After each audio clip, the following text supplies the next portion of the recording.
আমার প্রিয় বন্ধুরা, তোমরা কেউ বলতে পারো হাজার হাজার বছর আগে মানুষেরা, প্রায় প্রত্যেকটা মানুষই 100 বছর থেকে মিনিমাম 200 বছর পর্যন্ত বেঁচে থাকতেন।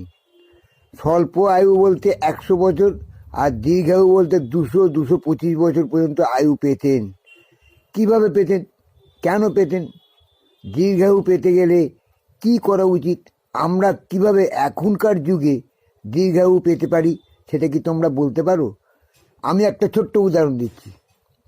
আমাদের ধৃতরাষ্ট্র 101খানা পুত্রের এবং কন্যার জন্ম দিয়েছিলেন। তাহলে 101খানা পুত্র কন্যা জন্ম দিতে তার 101 বছর বাঁচতে হয়েছিল। আর তিনি যদি 16 বছর বয়সেই বিয়ে করতেন, তাহলে +16, 101 + 16, তার মানে 117 বছর উনি সেক্স করে গেছেন তার বউয়ের সঙ্গে। তাহলে 117 বছর তার আয়ু ছিল, এটা তো দীর্ঘায়ু বলা যায়। তারপর কত বছর বেঁচেছিল সে আমার জানা নেই, নিশ্চয়ই 150 বছর হবে, টোটাল আয়ু 150 বছর।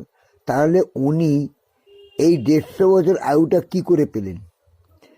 আমি মোটামুটি একটা ধারণা করতে পেরেছি। তখনকার দিনের খাদ্য ছিল অত্যন্ত পরিষ্কার, নির্মল এবং নির্ভেজাল।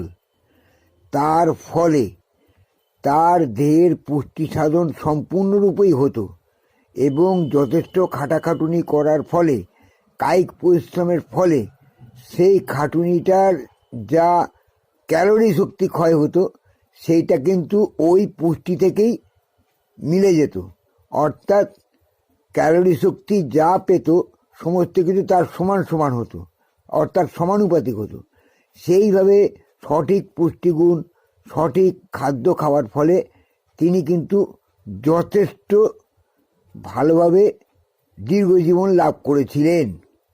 আমাদের সঠিক আইডিয়া হচ্ছে এটাই। শুধু তাই নয়, সেই সময় যে কোনো খাদ্য, যে কোনো রকমের পথ্য, যে কোনো রকমের ট্রিটমেন্ট সবই ছিল সলিড এবং পরিষ্কার। এখনকার যুগের মতো ভেজাল নয়। আমাদের দেহে ভেজাল ওষুধ, ভেজাল খাদ্য, বিভিন্ন রকম সার প্রয়োগ করার ফলে আমরা আস্তে আস্তে নিস্তেজ হয়ে স্বল্পায়ু হয়ে গেছি। এখন আমাদের 60 বছর বাঁচাই মুশকিল হয়ে গেছে। কিন্তু তখনকার দিনের খাদ্য অত্যন্ত সঠিক ছিল বলে তিনি সঠিক আয়ু পেয়ে এতদিন বেঁচেছিলেন। এবার বুঝলে তোমরা?